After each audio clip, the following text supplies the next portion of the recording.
It's difficult. It's difficult to make sure you're adding your own voice or your own spin to something. And you probably heard I try to add for a split second some of those little breakaway sounds instead of playing as legato and smooth like you normally hear people do it. Who out here prefers that or doesn't like it? Let me hear some comments. And if you don't like it, that's cool too. So. What prefers what? Well, like maybe like an attack, like instead of like powering through the notes a little more. I see. Just like those little like versus. It's drastic but subtle at the same time. For demonstration purposes, I might be making them a little bit more in your face. But I guess like when I listen to Sonny Rollins, people that I really feel do a good job of shaping every note they play, they're adding all those little things like little nuances in all the notes, and it's kind of seamless. It might not be real discernible, except for if you were to compare their style playing to maybe another person, you might be like, wow. There is a lot of little nuances and other stuff really being added. So I guess all I'm trying to get at is one thing that when I do clinics, and I've been fortunate enough to get to do quite a few like I mentioned, the IAJE, which I don't think is in business anymore, or is around our International Association of Jazz Educators, but like a lot of things like that, where you're giving like a clinic instead of maybe for 30 people, you're giving up for 400 or 500 people. It's funny then, like when I do the question and answer at the end, how many people maybe while you might be practicing more of the basic stuff, which I still practice all the time, like the long tones, maybe certain warm-up exercises to make sure your fingers are moving, maybe certain breathing things. It seems like a lot of times, actually to be honest, I can't remember once where somebody volunteered or asked the question, I really want to be able to add more nuances and shape and or whatnot to my sound and my individual notes. So that's kind of why I started off with that, because I guess my thinking was if I could kind of start talking about something that I don't hear talked about too often, then maybe it might be extra good vibes.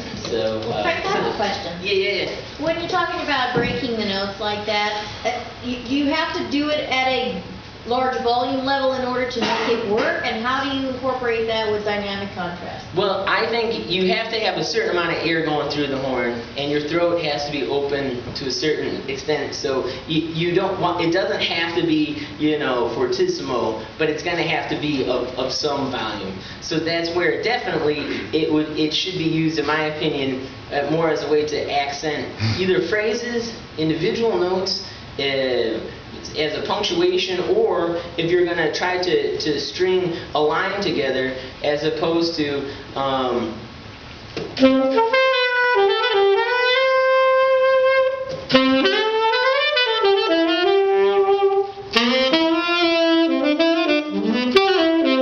instead of like maybe playing something mellow where there's little nuances going on, but it's mostly pretty and flowing. I might want to, much as like maybe if you're reading a line in a big band chart, kind of want to contour the volume with the shape of the phrase as you're going higher or not. I too might want to.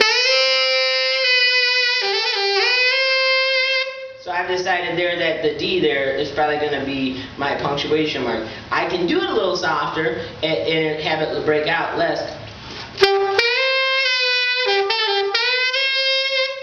But it's not going to be that same like that. And that really is coming more from the shape of my throat. Does anybody here sing? Yeah, are you growling at all? Yeah. I'm not growling at all. Growling would be more like or something like that. But like the old school R&B.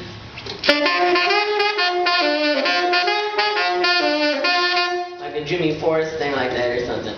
But what I'm doing is I'm actually trying to emulate vocalists, much like as if you sing vowels, A, E, I, O, U, if someone sings E versus ah versus ooh, even if it's the same pitch, the shape of your instrument, which in that case is your voice, there's not a saxophone attached, it's actually changing on some level as the sound is coming out. There shouldn't be resistance in it, but the shape is different. So, But you're not actually humming, the vocal cords are not actually vibrating. not at all, yeah. The demonstration I just gave was when I was humming, and you can definitely hear it sounds like going, you know, there's some of that going on. This is literally like, I guess to just demonstrate them back to back,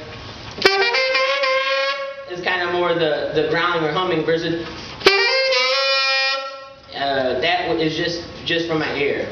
And the best way I guess I can think to describe it is, you know, if you have like a garden hose or something that you know, there's some water coming out, and if you put your thumb over it, if you have just a little bit of space, you know, I used to do it to my brother a lot as a kid, like trying to, you know, spray each other. And he always had this like kind of crazy super soaker water gun thing, and it would be like, you know, Saturday at like 6 a.m. and I'd be trying to sleep because, you know, school and whatnot, you know, the whole week. And I started even as a 10-year-old, you know, about 8, 10 or 11 playing like coffee houses and stuff, and would be sometimes out until, you know, midnight-ish or so, which for me at that time was late. So my brother liked to wake me up. And, you know, I would maybe have the hose or something because my dad made me, like, you know, water plants and stuff in the backyard. My brother would come just blast me. And then I was like, and my dad's like, oh, Nick's a pain in the butt. Here, do this.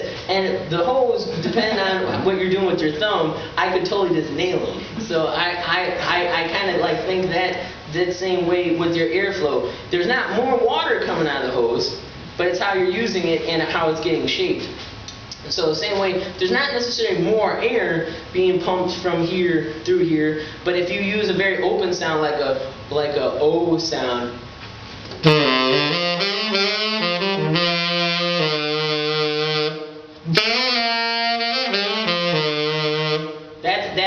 that's definitely more of what I call like an ooh or O. You know, you're making sure your throat is very open, your embouchure isn't changing, or at least it shouldn't be, but you're using the air more like this, like a wall coming at you, versus where the other way would be more of like an E sound. And you can actually feel that in here when you go E versus O. It changes it very much. And so like the breakaway sounds would be much more like a E coming at you. So instead of like all this, it's more like a more defined, compact amount of air that's moving very quickly and traveling through the horn very quickly. So it's just something I would say to experiment with if you're looking for, you know, trying to get different sounds and stuff out of, one, in my opinion, any mouthpiece that takes the airflow properly for you as the individual, and it is different for everybody, but any mouthpiece that you feel you can have work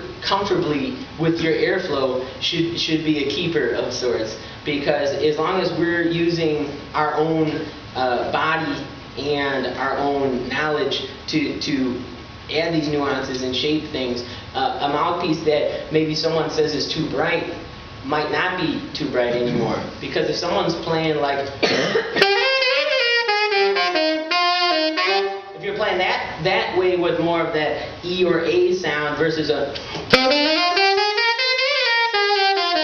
playing the exact same stuff with the exact same amount of airflow and about the same volume, but just a difference between how I'm shaping the air as it's going through. Yeah. Are there any specific exercises that you recommend to achieve that breakaway sound? That's a really good question. I do, but none of them really involve the saxophone. It's really at going to the piano and doing like some vocal warm-ups, like on the different vowels. Like first off, making sure that you can like hear the note and then match it, and then match it at the different syllables. Because like to go A, E, A, O, ooh, to keep the same pitch, if you're not a singer, at least for me, it wasn't easy. I'm definitely not a natural born singer, and I would still, I would have to pay money for people to come hear me sing, because it's brutal. Because I've tried it once or twice when forced to, and losing bets. Definitely, I strongly recommend going to the piano, and when you can get it so that instead of going A, E, like when it's A, E, O, to where they are the same pitch, then I would try applying that to the saxophone, meaning that not that you're singing into the saxophone, but you're just keeping that shape from an E in mind.